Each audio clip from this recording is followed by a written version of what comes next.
All right. Hello, everyone. Welcome to Becoming with the hashtag I Am Movement. I am Tracy. I am the founder and managing director of the hashtag I Am Movement, and I will also be your host and facilitator for episode number 3 of Becoming. So, if this is the first time that you are visiting our channel, I would like to say welcome.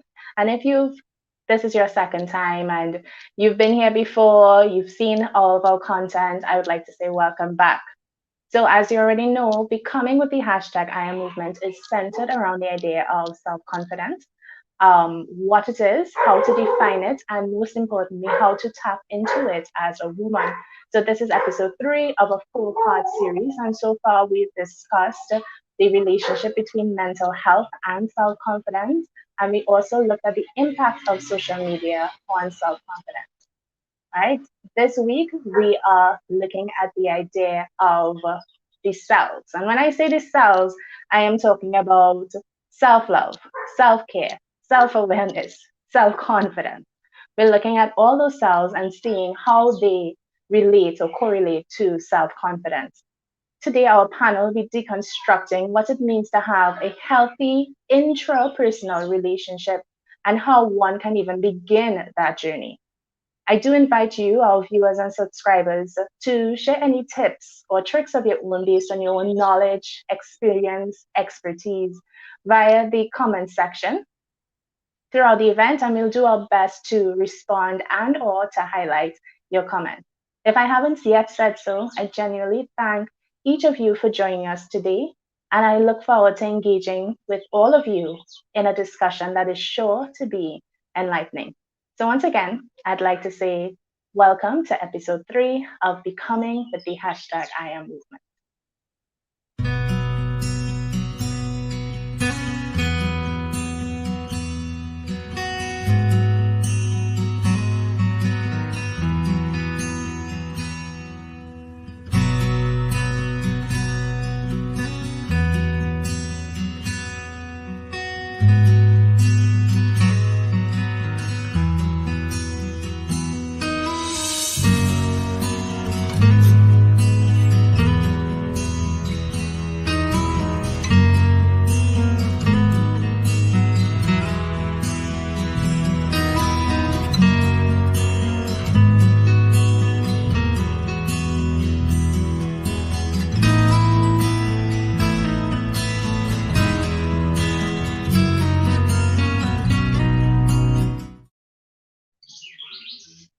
So, the psychology of loving yourself.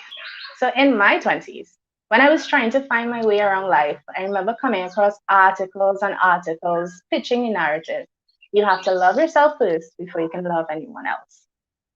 With time, I did come to understand what exactly that narrative entailed and how crucial self love was to engage in healthy relationships with others. However, that newfound knowledge did not change the fact that loving myself and the journey to loving myself was complicated AF. I had to discover who I was and learn several habits that were harmful to myself. And most importantly, I had to accept that loving myself had to be done consciously, intentionally, and continuously. I believe that there is a method to loving oneself, a psychology behind it, and that this psychology could vary for each person. As such, I reached out to women and brands whose work entails some aspect of helping women to show themselves love. So, without further ado, I'd like to introduce our panelists. So, our first panelist is Rachel Duncan. Rachel is a plus size model, influencer, and human resources professional, and an advocate for body acceptance and self care. She's committed to changing the exhausting narrative on perfection and hopes to do so by keeping it as authentic and unfiltered as possible on her social media pages. She describes herself as a fat athletic honey, winging it and having a fab time. She's also an ambassador for the hashtag I movement. And if you look at her content she releases consistently, you would see the passion she has for self acceptance. Thank you for joining us, Rachel. Thanks for having me. It's lovely to be here. Right. Also on this panel, we have Avalon Gomez. Poised in entrepreneurial advocacy and empowerment, Avalon is an exceptional impact leader and visionary. She is consistently positioning women for greatness in business and lifestyle. She is a business owner, personal brand strategist, podcast host, leading voice in the women empowerment space, and is dedicated to helping women show up as the best version of themselves authentically. Avalon is also the founder of nonprofit organization Empower Her TT, an organization that is focused on creating economic opportunities for women through entrepreneurship and community empowerment. She has mentored over 500 women on personal branding and business and was named a COVID-19 hero in the year 2020. So, Avalon, thank you so much for joining us today. Hi, I'm so happy to be here. Really excited for this discussion. We're so excited to have you. So, our final panelist is Alex Hospitalis. Alice is a marketer and freelance content creator with a keen eye for digital and social media. She currently holds the position of marketing supervisor at CGA Limited and Cedrus Bay. Alex has spent over 2 years on Team Cedrus Bay, learning the ins and outs of clean beauty from the brand's founders, and currently works with the team to deliver content that educates, inspires, and creates community through the ethos and values of Cedrus Bay. Her tertiary background in international relations and gender and development studies guides her approach to self care and self love, which she believes is a radical act. So I've already given her the warning that she's going to have to go into deeper explanation on what that means. But Alex, it's such a pleasure to have you here. Thank you so much for having me today, Tracy, and I'm so glad to be among such prestigious women. So now we have to live up to that. We'll be fine. We'll be great. Thank you so much for being here with us, Alex. So these are our panelists. And just a reminder, if you are just joining us, we are discussing the topic, the psychology of loving yourself. And don't forget, we will be having a question and answer segment at the end of this event. If you have any questions for our panelists, please feel free to drop your questions in the comment section. I just want to mention as well that our sponsor for today's event is Cedrus Bay, an all-natural, vegan, and cruelty-free skincare line. The line is made from 100% organic coconut oil from nowhere else but the Caribbean. The brand works closely with their parent company, a coconut farm in Cedrus, Trinidad and Tobago, to ensure that they are fully transparent and sustainable. True farm to skin beauty. They are committed to clean Caribbean beauty and sharing the secret of being a glowing Caribbean god or goddess with the world. So, as part of their sponsorship, Cedrus Bay will be offering a special giveaway of a Caribbean goddess gift set to one lucky attendee. Unfortunately, due to unforeseen circumstances, we will not be able to conduct that giveaway today, but worry not, it will be conducted, and one lucky attendee will receive that giveaway. So now let's get straight into the conversation. And Rachel is so excited, and that's good because I'm actually directing this first question to her. So Rachel, please tell us, where does one start when defining self-love? For me, I would say it's a positive relationship between, like, just for yourself, with yourself, not just physical, but also intrinsically. And that would just be self-love for me, relationship with myself. The positive one, but it is, yeah, but it is, I think it's ever changing, ever growing. Yeah, I think it happened a long time ago, but you wouldn't even know that it was self-love. It was just the way that you did things, whether it be not being too hard on yourself, being giving yourself a bit more time, things like that, but just the positive relationship that I have with myself. That's how just simple but effective. Okay, great. Really exactly as you said, simple and effective. Does anyone else have anything to add? How about you, Avalon? I totally agree with Rachel. Self-love is basically just accepting you. And sometimes, as Rachel said, when we were younger, we wasn't even aware that some of the acts we were doing were acts of self-love. We were just doing things. But self-love really starts with just us accepting who we are, every part of ourselves, what we like, what we don't like, what we never liked from small, just accepting it. Okay, great. So Alex, let me ask you a particular question, right? Now, your background. Let's get straight into your background, right? So it is international relations, and Heavy on the basically, politics.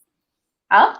Heavy on the politics. Heavy on the politics. So I want to know how all of that has merged together to help you define self-love and identify it, as you call it, as a radical act.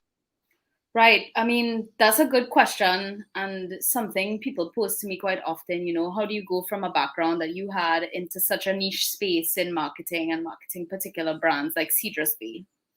I think it falls actually very hand in hand, and I would say majority of the instrumental part of it was in the gender and development studies side. So, I mean, having to read gender theory literally every week and feminist theory every week from some of the most radical voices in the game gave you validation in that you're allowed to take up space in ways women are taught to be commodified, little neatly wrapped goods. And in university, going through a lot of the growing pains of being an adolescent, young 20s, into my first job and all of these things, it really opened my eyes when I realized like that self-love is about the bravery and courage to take up space within your own life and also not be ashamed for other people to see you taking up that space. Of course, you're going to have moments where you tug and pull, but it is a radical act because there's so many messages that tell us constantly that we're not meant to. Some type of product meant to improve or fix or change or intrinsically move something from that may be essentially who you are intrinsically, as Rachel said. But I think what matches my ethos with the ethos of Cedrus Bay is that it doesn't talk about changing anything. It talks about unlocking that. Like you already have it in you. It's about enhancing what you have and using natural things and natural ingredients to become naturally, beautifully you. So I think the radical part of it is being able to see all the messaging and all of the negative messaging and still maintain a positive relationship with self, as Rachel had said. And I think that there's a strength in that and there's a lot of bravery in that to live in this world that tells you otherwise and still do those things. Okay, perfect. So what I've gotten from the entire panel is really something very internal. It's how you feel about yourself. So let's talk about the external expression of that. So how do you then, and if Rachel, if you would want to take the lead on this one, how would you then show your self-love? Because then the next part of it is, yes, you're telling yourself, I love myself, but how do you actually show it? How do you show that you love yourself? Yeah, I think with all of us, it's similar. But I think the way that you show it, again, it's very intrinsic. It's very much in the mind. So like you said, psychology, all those things. I remember years ago, I used to always say kind of like fake it till you make it, even if you're not that confident. I don't necessarily believe that so much, anymore. However, because you kind of have to be honest with yourself. But I would say that when I was younger, I did fake it till I made it a lot. So there were times that I would be like, oh yeah, I'd walk into rooms and I'd be sometimes very confident. But was I necessarily that confident? Probably not, but people probably thought that I was. Or, but so it was definitely a mind thing with me. So I think that it is an intrinsic thing in a lot of ways. So I would say that I did fake it till I made it a lot. And then I was telling myself, do you know what? I guess it was like affirmations, manifestation. I was like, I do love myself. I spoke heavily, like so positively to myself. I was like, you are this, you are wonderful, you're gorgeous, you're this all the time. I feel like, but of course there were lots of negative voices as well on the side of that, which I don't necessarily get that much anymore. And I think the positive voices pushed those negative voices out. And now it's a totally different game. I wouldn't suggest that to people too much anymore. It worked for me. Would I suggest it to people? Not necessarily. But I think everyone's on a different path. And then in terms of physically and the external, I've mentioned this to people on Instagram, and this is something that I do most mornings, most days when I have time. I'm just there naked in my room and I'm looking at myself, and I think that's a way of me embracing my body and who I am, different flaws that I have. Some days my curls don't look the way that I want them to look, and I'm just like, it is what it is, but that's who I am. It's not that I hate myself, or just, if it's something that I'm trying to achieve, but I don't get it in many jobs that I've applied for, and I haven't gotten them. But that doesn't mean that I'm not a great person and I'm any less than who I am, because I still think that I can achieve things. That's just a different path that I'm going to be going on to. And I think all that is part of self-love as well. Doesn't mean that you push yourself down and you're no longer worthy of a certain job. I think all those things are external factors. However, they're still intrinsic, because you have to work on those things in your mind. And I was saying to you guys before, something that my mom taught me, and I think it starts when you're very young. She would always say to me, no matter what, you're still going to be running, jumping, eating, playing, loved. And she would say that to me before most exams, and it's so true. No matter what, you're still going to come out of things and you're going to be alive. And that's another thing that you always have to think about. Different things will happen to you in life, but you're still loved. And regardless of other people loving you, you still have to have that love for yourself, no matter what happens. And yeah, to wrap all that up, that's kind of what it is from me. No, that's wonderful, Rachel. And it's definitely resonating with the people who are watching, because the comment section is very lit. They and all are wearing in. It's adjusting negative self-beliefs, avoiding perfectionism and being real, the positive mindset. Thank you all so much for sharing. And I mean, self-love is definitely, I would say, very complex. I don't want to say complicated because it tends to have a negative connotation, but it's very complex, because sometimes you say fake it till you make it. But I feel like sometimes that is just a like more like tough love on yourself. So kind of just intentionally like pushing yourself out of your comfort zone, making yourself believe the things, even though you don't feel it. So it's like two parts of a person inside yourself. I hope that's not just me, not a No, split personality, but it's like one part of yourself being that sort of strength and foundation that you need to really change your mindset, change how you believe, Um, and I feel like that's completely ongoing, because, as you rightly said, there are going to be some days when you're really just not feeling yourself. And somehow you're going to have to find a way to kind of pull yourself out of that, you know? What do you yeah, think, Avalon? I forgot to unmute myself. Yes, self-love is an ongoing journey. I think like you can totally think that you love yourself today and for the next few months, and something could happen and make you think, well, like, what am I even doing? Who am I? And you start questioning everything.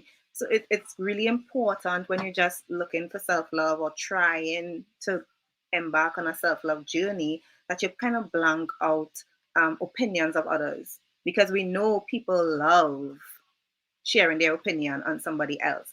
How we should look, how we should talk, how we should show up, how we should dress, what role we should play, what job we should take. And all of these play such an important part in our self love, and we don't even notice it, because everything somebody tells us or feeds up on us, it bothers us. So we need to really blank out all of these negative opinions, even some of the positive ones. And we need to also remember that it's okay to take the positive ones and take a compliment.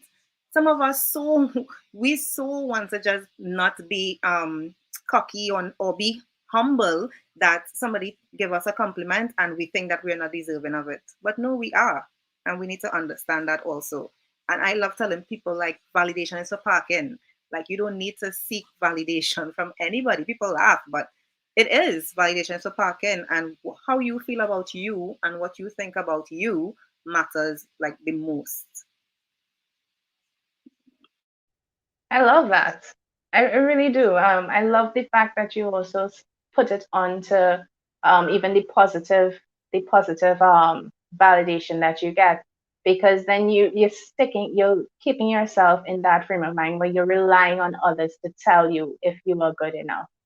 And that is so powerful because we don't even realize that we're doing that. And the thing is, opinions are always going to change. The media is always going to change that. Let's start with the media. I mean, they are always pushing certain narratives and they are changing. They changed from extremely skinny body types to very curvaceous body types. Now thick is in.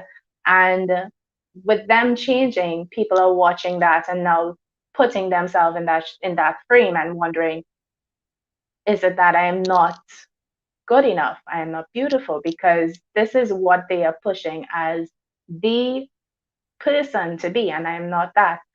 Um, yeah, Alex, how do you feel about that?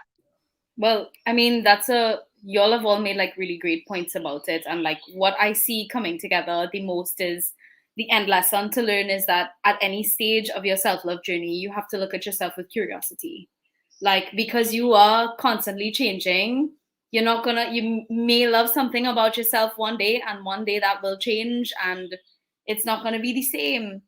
I might eat a big lunch and I have bloat more than I normally do. I may decide to chop off all my hair like I did this week, and I may be adjusting to it and feeling strange about it. And all these things are very valid. But I like sitting, and it's something that I think ties in with my personal brand, and then, well, of course, Serious Ways brand of wellness. That wellness comes on many different levels, and I have taken like a really, like in the last 6 months, like a really strong stance for myself in terms of mental health. So I've legit been going to therapy every single month. I've been going and doing like body massages, doing things that decompress me. And I find the growth that has happened in a short space of time is all about learning to see myself as another actor in my own life rather than expect things of myself. So understanding that a lot of the times my negative feelings about myself are just that, feelings, they're not facts. That I can observe them like passing clouds and be like, I acknowledge that feeling. It's something I need to work on. And how can I do that? Instead of being aggressive towards myself, because self-loathing brings more self-loathing, and it invites particular types of energy into your life, and you really don't want that. So I think that idea of curiosity and seeing yourself like, I kind of like this. It's strange, but I like it. And that type of exploration to me is what is the most beautiful part of the self-love journey, because you realize that you're not doing it for anybody else. You realize that it's not about the gas you get on Instagram.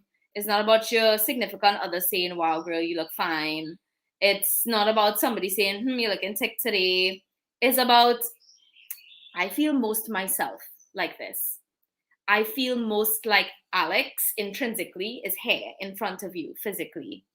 And I think if we're going to talk about how self-love connects the inside to the outside in terms of self-love to self-care, and that to me that's the manifestation of what the work that you're doing, of like actually acknowledging these things. You're starting to see it on the outside, and things you would have hated about yourself before, you're now accepting with like, it is what it is and I like it and I'm cool with it.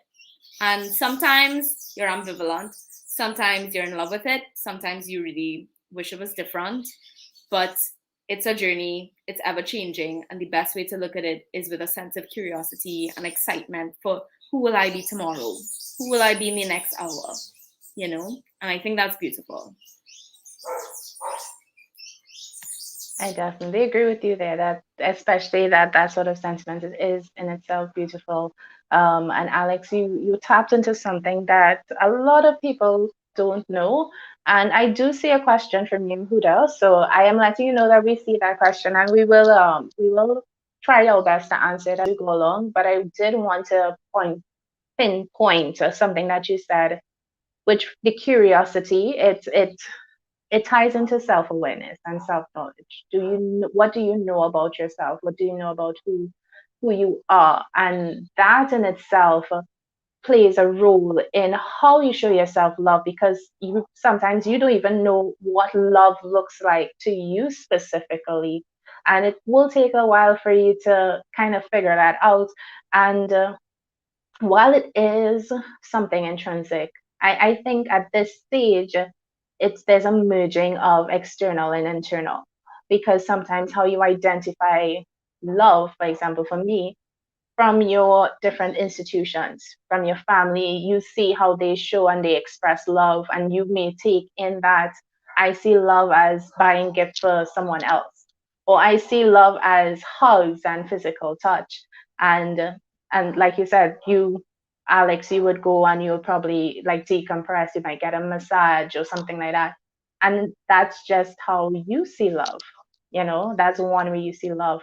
And it brings back a whole bunch of things like love languages, but again, that journey is ongoing and it changes, which is something to be treasured, something to be valued.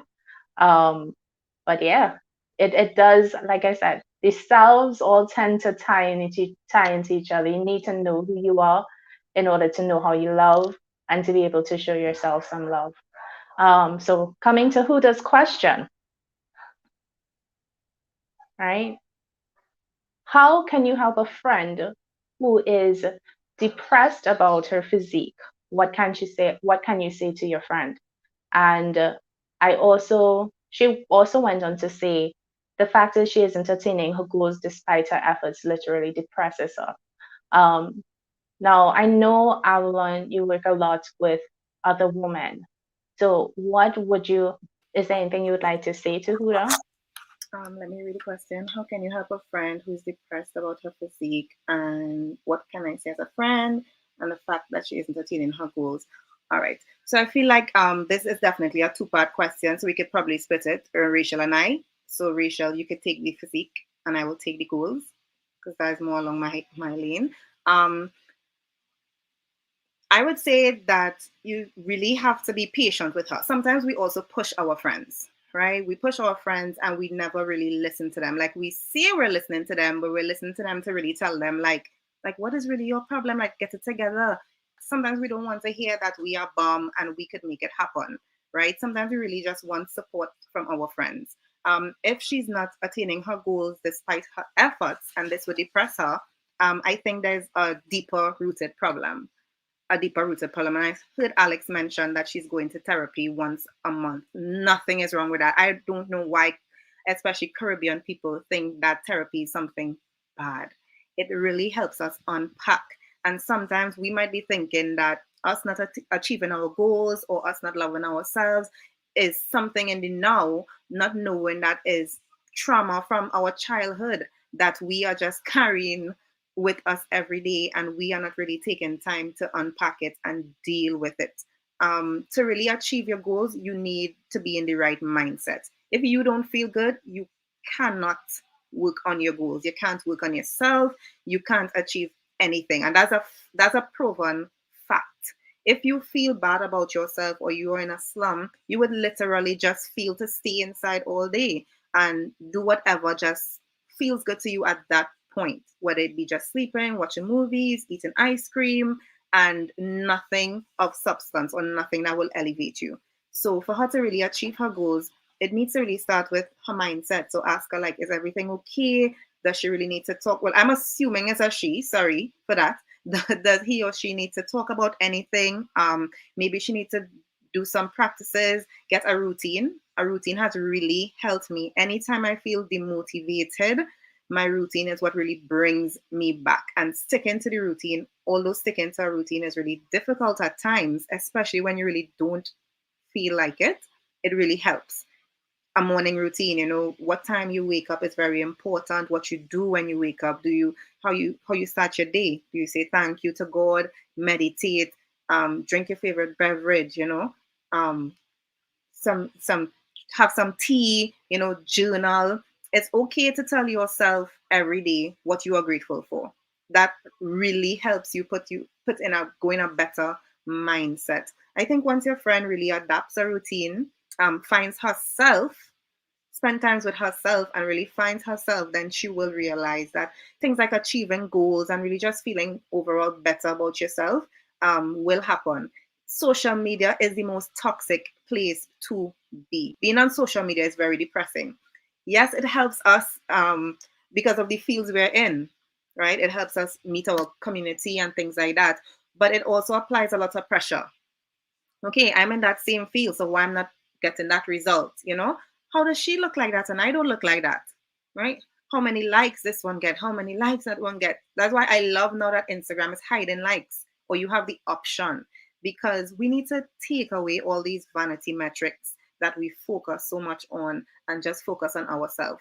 Whatever you do should be for you. So whatever your friend does should be for her. And I think you should really have this conversation with her and let her really adapt a routine, break down her goals into smaller steps also. Because sometimes we have one main goal, but the steps towards the goal are also very important. And even if we don't achieve the big goal, then when we look back at the steps, we realize, well, hey, it was 8 steps towards this goal, but I achieved 5. So I didn't do so bad. And I wouldn't feel bad about myself. I'm closer than I was yesterday. So all those things your friend could just start doing. I hope that helps with the goal setting part. That's a lovely. I love that, Avalon. I mean, completely 100% agree. And I know we're also directing part of this question to Rachel, but I also wanted to weigh in from a personal standpoint as well, um, because this journey is so, as we've been saying, so intrinsic. Um, Sometimes you would tell her certain things, or you might tell her that she's bomb or whatever it is. You might also give her advice, but until she's ready to start taking those steps for herself, I think as a friend, and again, this comes from personal experiences with my own friends as well. I think the best thing you can do is just support her and just let her know that you love her at the end of the day. Yeah, share this with her if you want, and share advice or recommendation, but just be there for her, I think, as she figures it out on her own. And I hope that she does figure it out on her own as well. Rachel, anything you'd like to add? I completely agree. I don't think you can. It sounds terrible, but you can take a horse to water, but you can't make them drink. I think until they are ready to do that and embrace themselves, you can say all the time. And I always feel awkward in these kind of situations as well. When you say to somebody, "Oh my gosh, you look so pretty," and they're like, "Oh my God, no, I look so fat," and I'm like, okay, I don't know what to say to this kind of situation. I am the worst person for it. Or they're like, "I look terrible. I look disgusting," or something, and you're just like, well, you don't, because I think you look like, I feel so awkward because I'm not telling you you look nice because I think you look ugly. I'm telling you look nice because I think you look nice. I'm not lying to you. So I think that it's definitely a personal thing. It's for them to change that for themselves. What I would do personally, again, this is like a personal thing, I would send them random pictures on Instagram or random quotes so that it kind of goes into their mind. So they're kind of seeing those things. And so over time, they're taking those things in without even realizing that they're taking those things in. Or even just like, a book of affirmations or something. And so they might think that they're stupid, but then they have it there. And then they might flick through it, and then it's just like so subtle, they don't even realize that you're doing it. You're not even saying that it's for their physique, because it's not a book of like, I think I'm gorgeous, but it's just like nice things. And over time, it just kind of makes sense. And then, yeah, that's just probably what I would do. But yeah, you can't do it for them. They have to do it for themselves.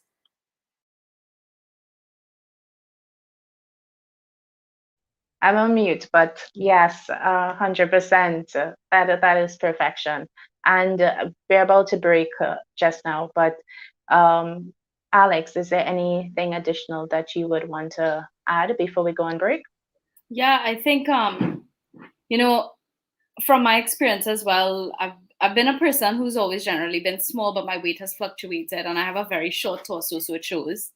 So it's always put me in an awkward position. But the biggest thing for me in terms of both mental and physical wellness and size and those things, I think the biggest thing that I was taught in my 20s as my metabolism is no longer teen metabolism. And I'm trying to realize that as I age, it will happen differently for everyone. Like, it's going to happen based on my biological makeup, how my parents and my grandparents and my ancestors are made up. And I need to give myself the grace to fill the shoes that I'm in now. And I think just reminding her, and even you just being gracious with her and understanding, just giving her an ear and being, you know what, I understand where you're coming from, and I'm here to support you. How can I serve you? I think the biggest thing we do is as Avalon said, we listen to respond, but we don't listen to listen. And sometimes people just want to hear, or sometimes people just want them to have the options. So to be able to say, I understand that this is how you feel. I am here to help you in any way possible. Be her accountability buddy, if that helps. Show that you are in it with her. Do the same things that y'all do together. So if you're going for a run, go for a run together. If you're going to the gym, go to the gym together. Send a message and be like, hey girl, you finished your workout for the day? I just finished mine. What you having for lunch? Make it a friendship thing. Make it a component of your friendship to support her through her journey. I find those things tend to help a lot. And treat it, we treat people so gently when they have breakups, but it's almost like she's breaking up with herself. And you want to help her salvage her relationship with her and her love. So what you're going to do is try to stay with her every step of the way, just like you would if she was breaking up with someone, and be like, you know what, girl, I have you. I have your back. Like, I am here for you. Let's go out together. Let's go for a run. Let me be your accountability buddy. Let me be in it with you. And sometimes that just shows like this person genuinely has my best interest, and this person is supporting me in the best way possible. And I love that. And I love that because I know that this person doesn't just care about me because of the way that I look. I know that they care about me because they want me to be happy. And I think that's important as a friend to do as well.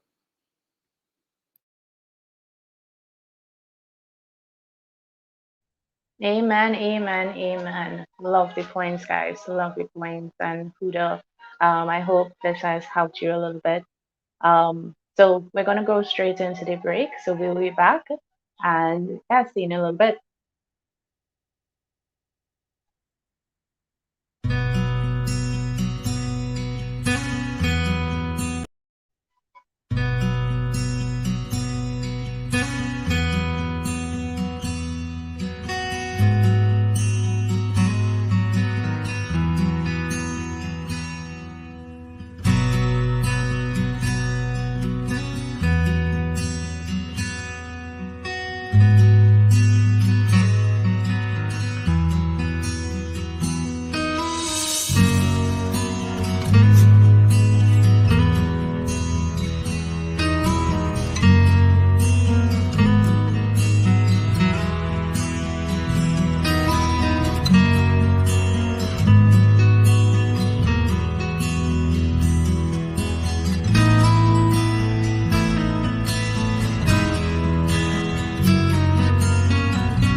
Easy manner, make it right if you let me. Angel from the skies, it's alright, I'll be your company. We can have fish us away. Slow and fast, one feels like a dream. I can feel the energy, light you up, electricity. I wanna give you love, love, love, love, love. Lift your head up, let your head up. Come stay with me.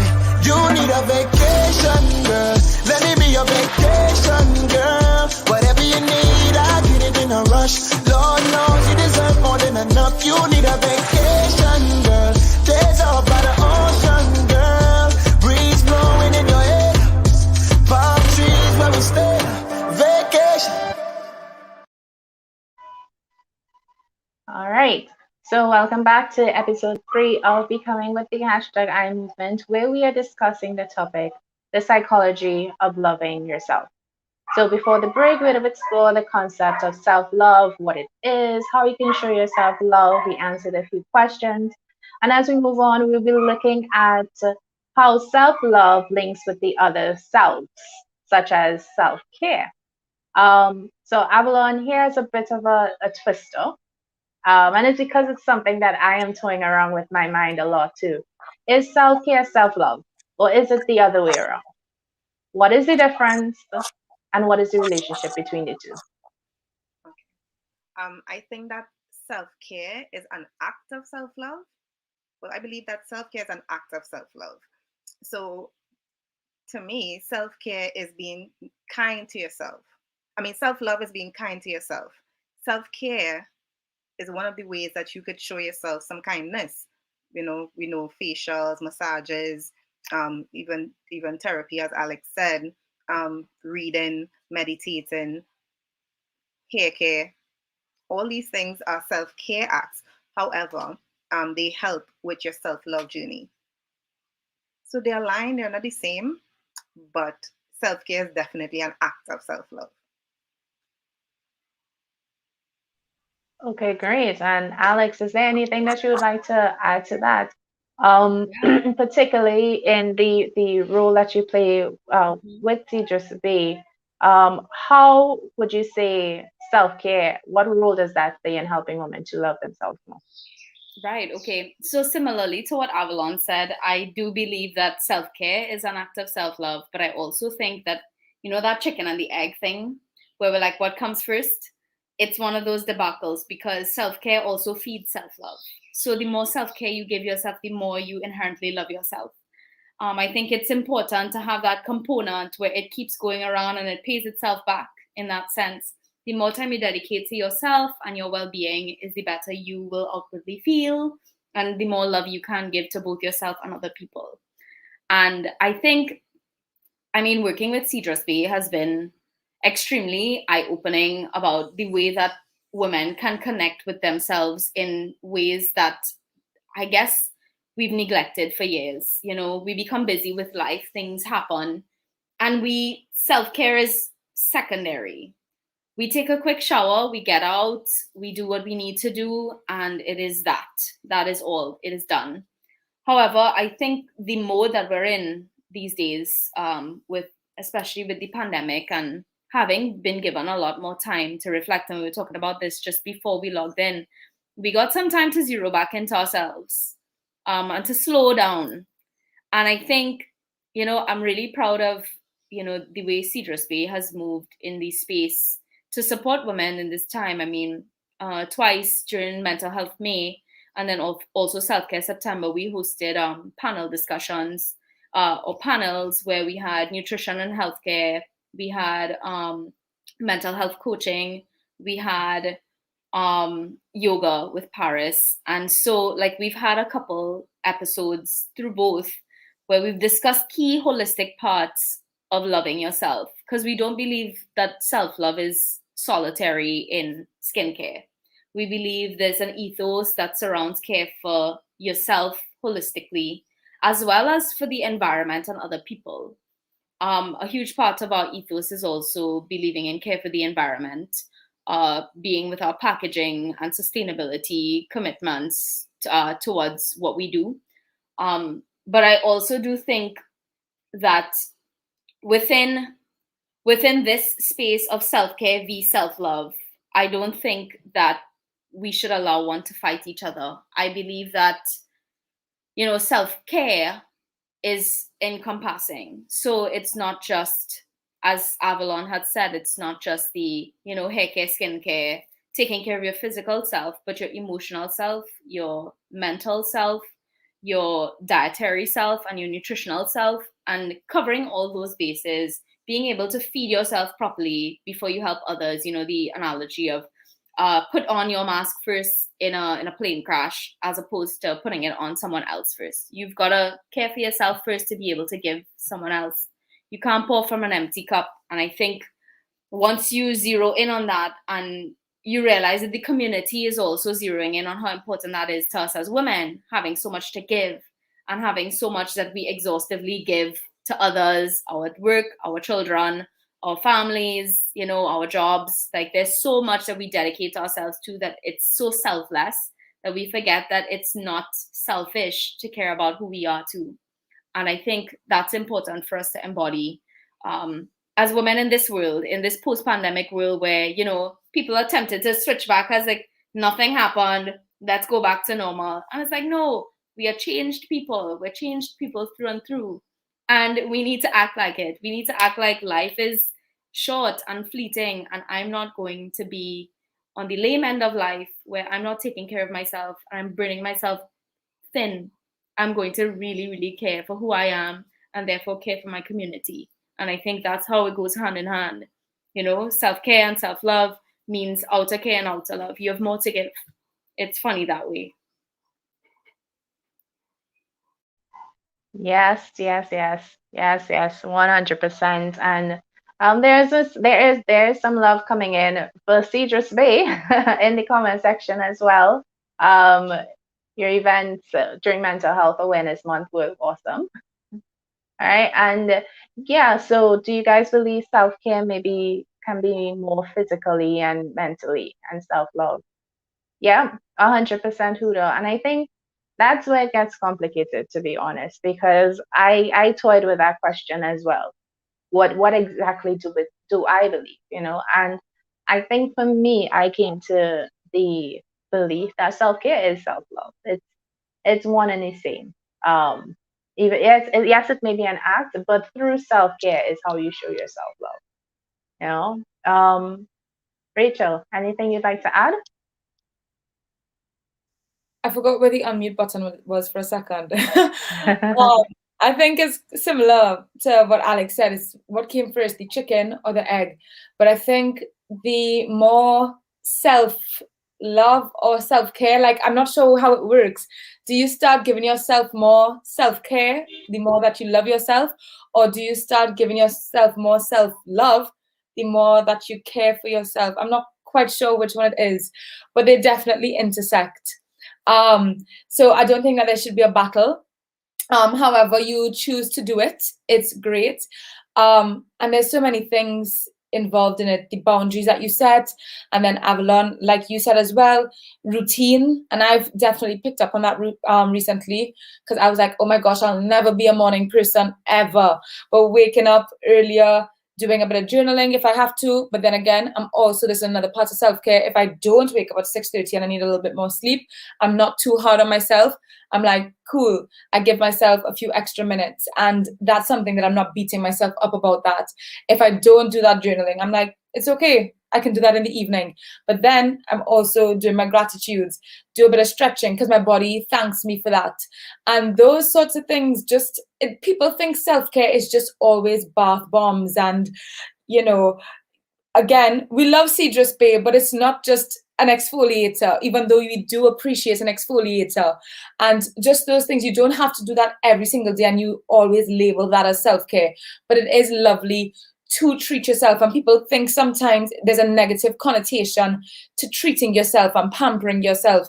And there's absolutely nothing wrong with that. And I think, again, sometimes when you get that light bulb moment, but maybe self-love did come first because then you want to care for yourself a little bit more. But I mean, I have no idea. But I think that they definitely pointers, there's no versus, and they definitely intersect. And we love them both. Agreed. And I just want to put a plug into what self-care is. It is, treating yourself, as you said, taking care of your mental. It is also things like going to the dentist and going to the doctor, going to your gynecologist, getting 8 hours of sleep or as enough sleep as possible. So all of those things that you know that you're supposed to be doing, all that falls into the realm of self-care. All right. Rachel, if you would mind just going a little bit further into what you would have said, in your experience, what role do you think self-love plays in helping women to be more confident? Yeah, 100%. So I think for self love generally, I think that plays a massive role in just the way that you communicate with people. It the way that you interpret things as well. So I think that you having that love for self, your self-esteem, your confidence, everything changes when you have that love for self, because somebody can be interacting with you and you can take it in a totally different way when you have, that lack of self-love. And again, like we said, it's a journey. It's an uphill journey. It's ever changing, but I think it definitely makes a difference. And I think everybody will see it because, again, it's ever changing. You can see it just from like one little thing that will happen. It can just be an inch, and you'll be like, whoa, okay, maybe that was not meant to come across in that way, or, it meant something totally different. But I think that love for self affects every single thing in life. And the way that you interact and the way that you put yourself forward to the universe, the way that you put yourself forward to people. So I think it definitely makes a big difference when you have that. Perfect. Perfect. Avalon, Alex, is there anything you would like to add? Either of you would like to add before we cue for another break? Avalon? I just wanted to add to what Rachel said.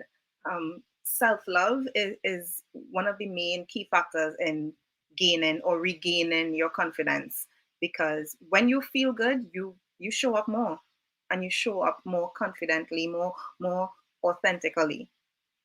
And we need more of that. So it's just like being kind to yourself. Be kind to yourself. If you feel good, we all feel good after a facial, but as Rachel also said, it's not only about facials and bubble baths, it's also the spiritual, the mental. It's all these things that tie into self-love. And once we practice all these things and we feel loved by ourselves, not from what somebody else tells us, who could not tell us that we look good today, or we're on our A game today? We will definitely always feel like that. And how we feel, people will feed off of us. People will definitely feed off of us. If we show up as our most confident selves, just based on how we love ourselves, everybody will be like, yeah, that's definitely love there. That's high level confidence there. Not knowing all the bag of things we had to do to get to that point or even show up there. But it definitely starts with us being kind to who we are, owning everything. We don't like our stomach, that's okay. We love it still. And we show it.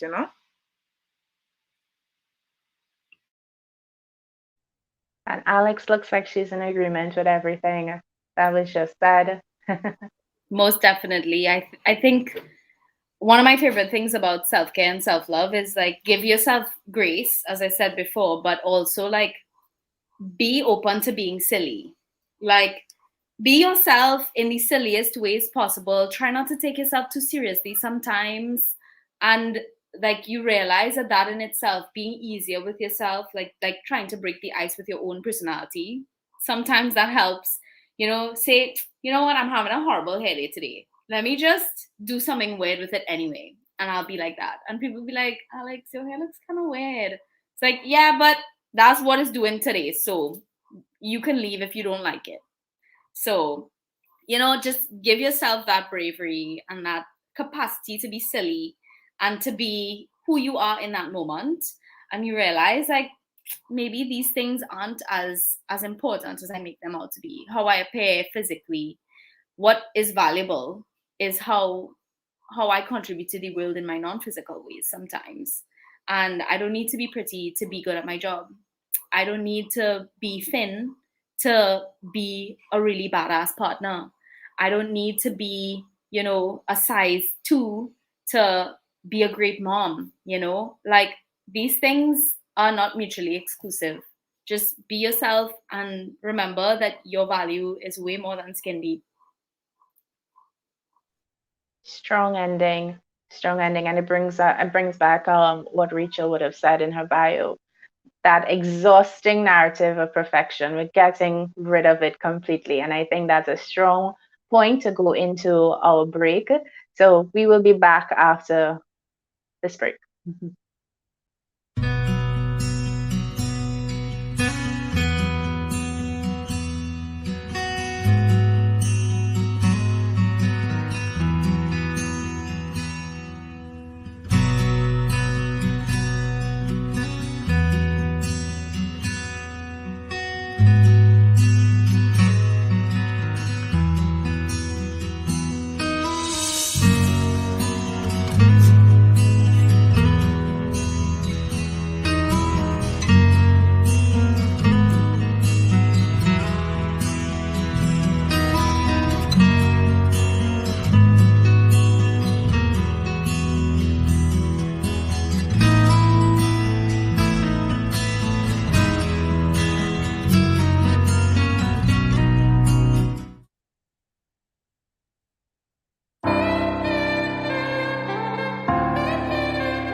Yeah.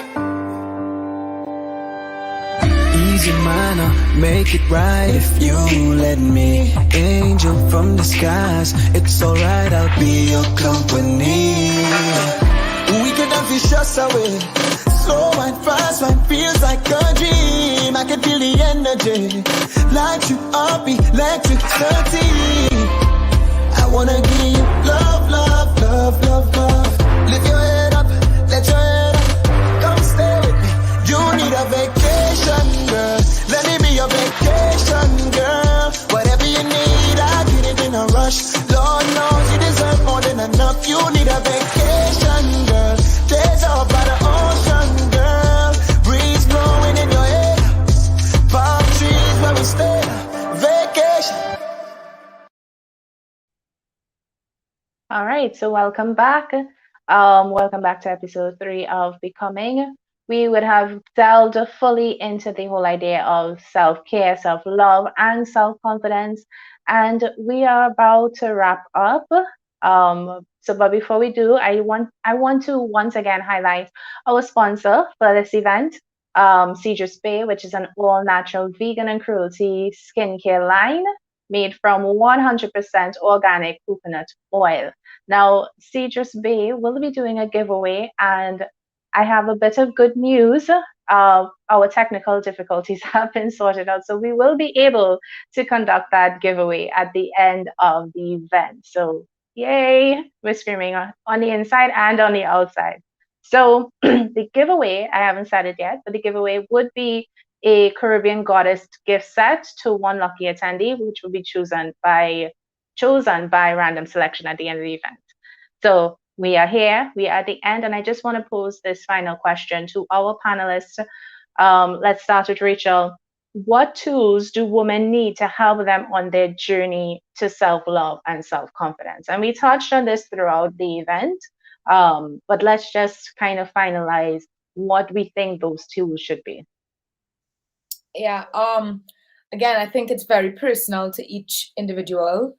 But I think that it can start at a very young age if we have that opportunity to get that. So if there are any mothers in here, please just put that into your children from a young age. Encourage them, tell them how amazing they are, how proud of them you are. You know, don't beat them up too much. Of course, that's not like physically, but you know, like if they don't do too well in their exams, tell them it's not the end of the world, things like that. I think all those sorts of things help them.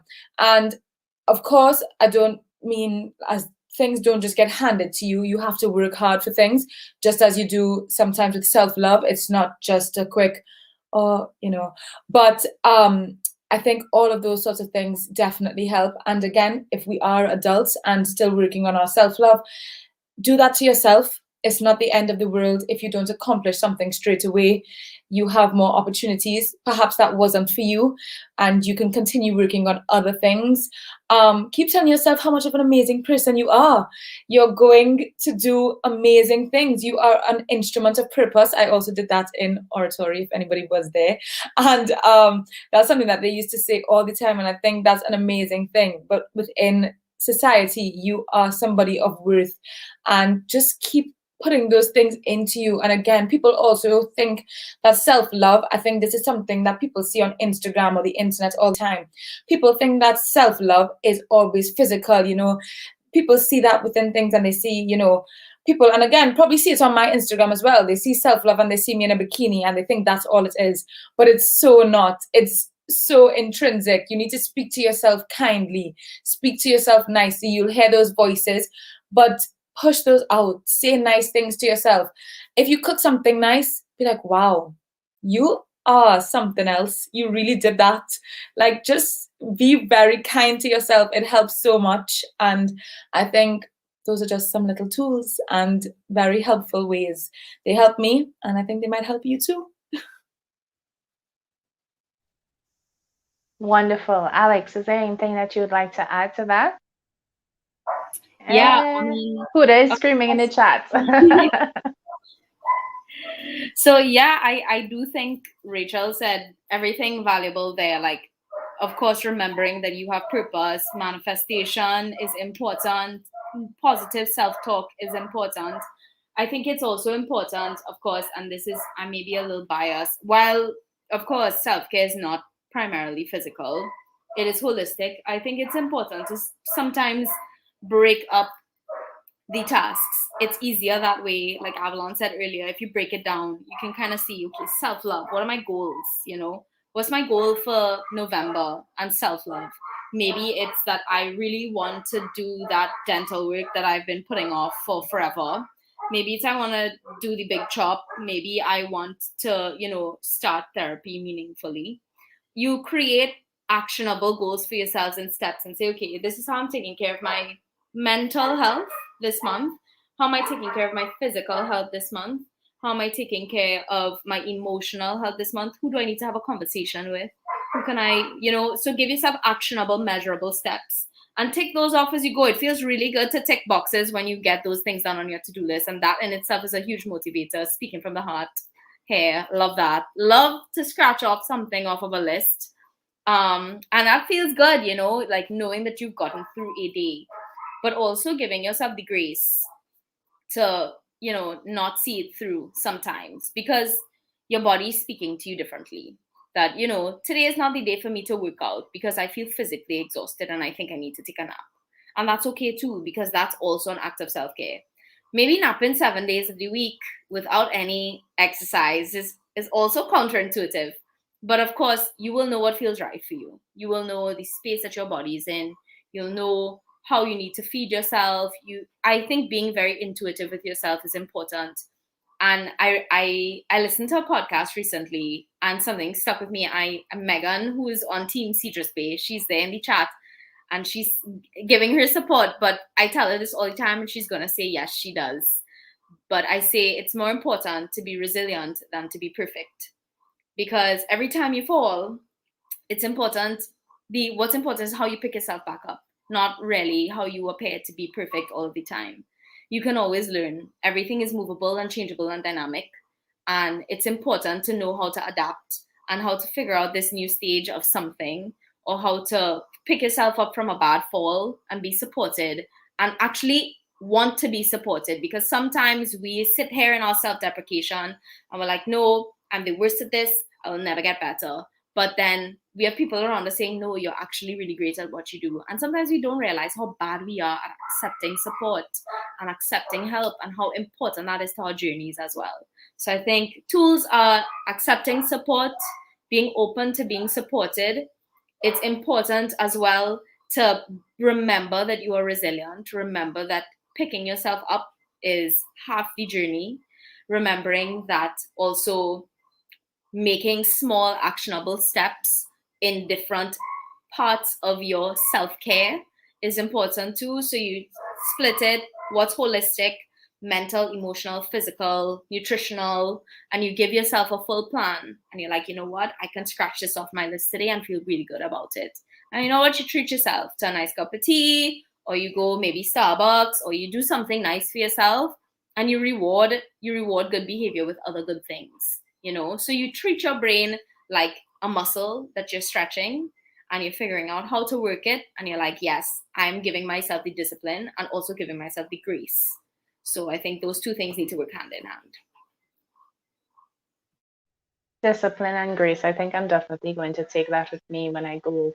And I just want to make a little plug there because I love lists as well and I love scratching off things. And one handy trick that I learned, I'm accustomed to making lists for work. These are the tasks that I have to accomplish for work.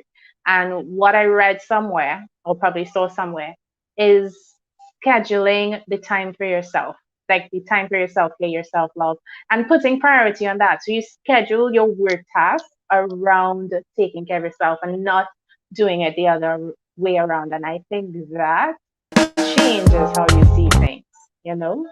Um, so yes, that is mine. That's my little tip inside there, kind of, you know, piggybacking off of what Alex would have said. And Avalon, do you have any final words on those tools that one is going to need to help them on that journey? Yes, I have some tools, but I just wanted to say when Rachel spoke about the meal, like that spoke to me because I don't cook often. I just don't like the kitchen. I wasn't meant for that space. But when I make a meal, I'm like, who could really speak to you on a daily basis? Like nobody could come up to you and say anything. Like, look at this meal, you know? Like, and that's self-love. So when Rachel said that, it resonated. I'm glad to say that I've learned. Yeah, some of my tools, I have to start with a prayer life. Like a prayer life is very important to me. Like if I'm feeling at my lowest, that's the way I literally get back up, literally begging there in that area. Practicing self-compassion. Like how do I speak to myself? What do I do for myself? And as November is coming up, saying no is a form of self-care and self-love. Sometimes we need to really say no. No to people, no to things, no to spaces in order to show our self-love. Because we know that people, things, and spaces could really, really drain us, right? And that wouldn't be loving on ourselves. So I would say self-compassion, your prayer life, practicing no, adapting a routine, a self-care routine with all the pretty stuff, and also a personal routine. And I love how Tracy said, put time to everything. That is very important. Put time to everything and schedule time for yourself.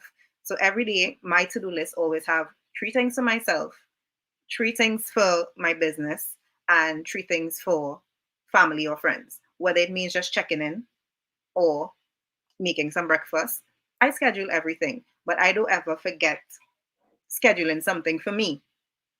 So every day I have that. I must drink my tea. I must journal. I must meditate. I must watch piece of a Nigerian movie on a Sunday because that is part of me loving on myself. Yeah, so those are some of the tools that I will definitely. Oh, and meditating, heavy. Can I also add something that I think is very important because you've kind of made me think about that, Evelyn. Because you mentioned earlier gratitudes. I think gratitude. My friends and I, we have a group chat, and that's helped us keep our morning routine. We wake up, we say hi guys, blah blah blah blah, and we all have to list 3 gratitudes every morning. And for me, even if I don't do it with them, we try to, but it kind of, well, the group chat also kind of keeps you connected with friends as well. So that's like, you're checking with your friends and you're like, okay, cool. So there's no pressure really. Oh my God, I haven't spoken to my friends in like 2 weeks. And then you feel like, oh, what's going to happen? That just kind of happens. Okay, hi guys, have a good morning. Gratitude. And that's lovely. And the gratitude puts life into perspective so much. You're kind of like, okay, every day it's something new. And it can be the most simple things ever. Like, I'm happy for a coffee filter. I'm happy that I have an umbrella today because it's raining.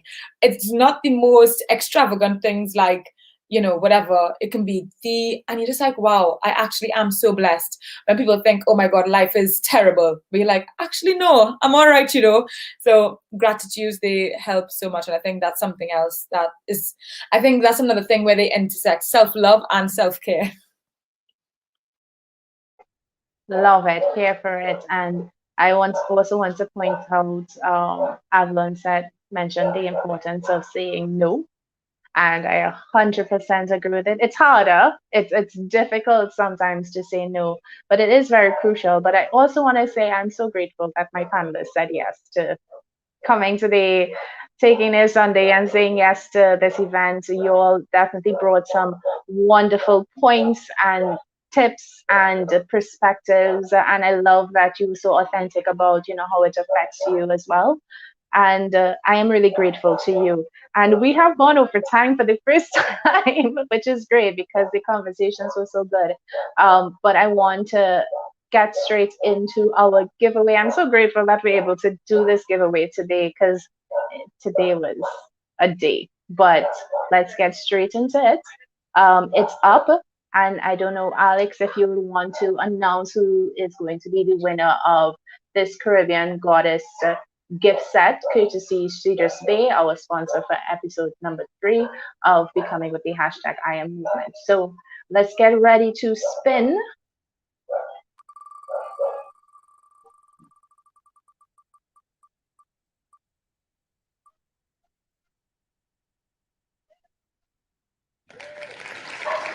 Congratulations to Style by Sarah TT.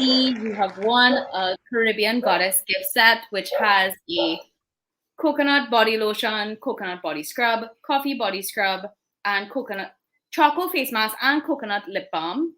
These things all come in a gorgeous little package set, and the packaging is all recyclable. It is all natural, made from coconut oil from Icacus cedrus. I hope you really enjoy it. I hope you use it in your self-care practice and build upon this to create a full holistic self-care routine for yourself. Perfect, perfect. Congratulations again to our winner, and thank you again, Citrus Bay, for sponsoring this episode of Becoming. And we are at the end of our event. Thank you so much to our panelists for joining us. I would say, guys, to follow becoming_TT on Instagram. I will plug all of the panelists' contact information. I'm sure if there's anything, any other questions that you need, you can always reach out, and I'm sure everyone here has been so open and so willing to help, and I'm sure you can get that as well. So again, thank you so much for tuning in. Thank you so much to my panelists, and have a great week ahead, everyone. Take care, be safe. Bye-bye. Bye, guys.